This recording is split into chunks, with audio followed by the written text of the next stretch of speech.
Hi there, and welcome.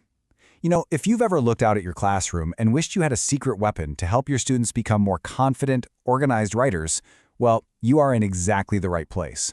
Today, we're diving into a fantastic strategy that can honestly transform how your kids approach writing. Okay, we've all been there, right?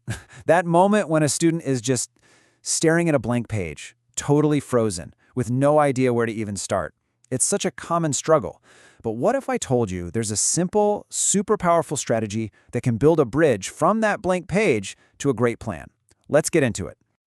So what's the answer? Well, let me introduce you to the POW strategy.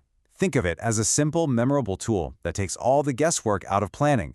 It really empowers students to get their ideas down on paper in a way that makes sense. So what is it exactly?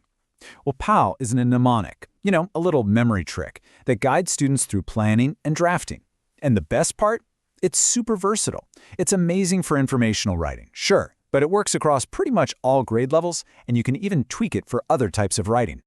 And the beauty of POW is just how simple it is. The P is for pick my idea. That's where students just lock in their main topic. Then O is for organize my notes, which is that all-important planning step. And finally, W is for write and say more, which is a great little reminder for them to elaborate and add all that juicy detail. That's it. 3 simple, super clear steps. Okay, so knowing the letters is one thing, but making it actually work in your classroom, that's where the real magic happens. So let's talk about some best practices to really set your students up for success right from the get-go. All right, this is really the heart of it. You've got to be super explicit, model every single step, and I mean really think aloud. Let them hear the wheels turning in your head as you plan. Use anchor charts and graphic organizers so they have those visual supports.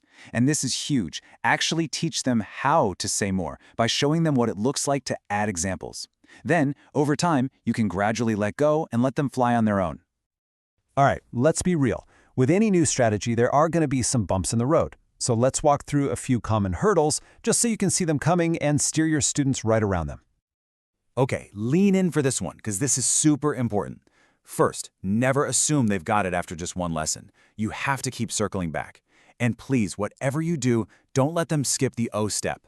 That organizing phase is where it all comes together. Remember, this takes time. And maybe most importantly, don't use a one-size-fits-all organizer. We have to adapt for our kids. I love this because it's your in-the-moment game plan. So what do you do when a student just rushes to write? Bam! Model slowing down, give them a checklist. What if their writing is super short? No problem, you just reteach and model that write and say more step.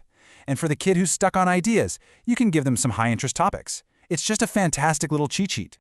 And that brings us to what is probably the most crucial part of this whole thing: adaptation. To make POW truly powerful, we have to make sure it's accessible and supportive for every single student in our classrooms. So let's tackle that first step. Pick my idea. You know that feeling when a student just freezes? A totally blank page can be so overwhelming for some kids. So we adapt. So instead of that big, scary question, what do you want to write about? Try giving them a short list of just 2 or 3 really cool topics.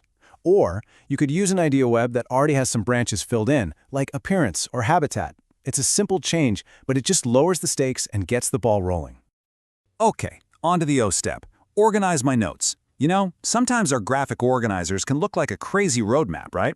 For some students, that's just as intimidating as the blank page was. The key here is to just break it down.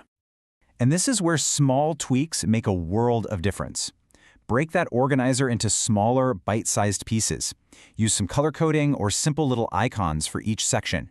This helps them tackle it one little piece at a time, which is a massive support for students who have a tough time with sequencing. All right, let's talk about the W, write and say more.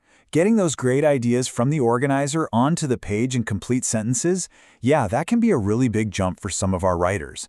Let's look at how we can build a bridge for that. Honestly, giving students sentence starters like "my main idea is" or "another important detail is" can be an absolute game changer. And if you pair those with a word bank full of topic-specific vocabulary, you're taking so much of the cognitive load off their plates, which frees them up to actually focus on their ideas. This is just gold for students with expressive language challenges. Okay, our last adaptation is a big one. It's about the whole process, and it's a strategy we call chunking. This is perfect for our students who get overwhelmed by directions with lots of steps. So instead of throwing the whole POW strategy at them at once, you just chunk it. Break it into smaller tasks. Give them a tiny little checklist for each step. Like for P, the checklist might just be 2 things. I picked my idea. Check. I brainstormed 3 details. Check. It creates such a clear, manageable path for them. So, when you pull it all together, what's the big idea here? Well, the POW strategy isn't just a list of steps to memorize. It's a framework for teaching the process of writing. And that's how we empower our students to become independent, strategic thinkers. And I want to leave you with this thought, because it's so powerful. When we celebrate a student's effort, when we praise them for using the strategy, we're building so much more than a good paper. We're building their confidence and their resilience. The process becomes just as important as the product. So there you have it. The POW strategy is such a great tool to have in your back pocket. If you're interested in digging in even more and finding more resources just like this, be sure to check out the website on your screen. Thanks so much for joining me.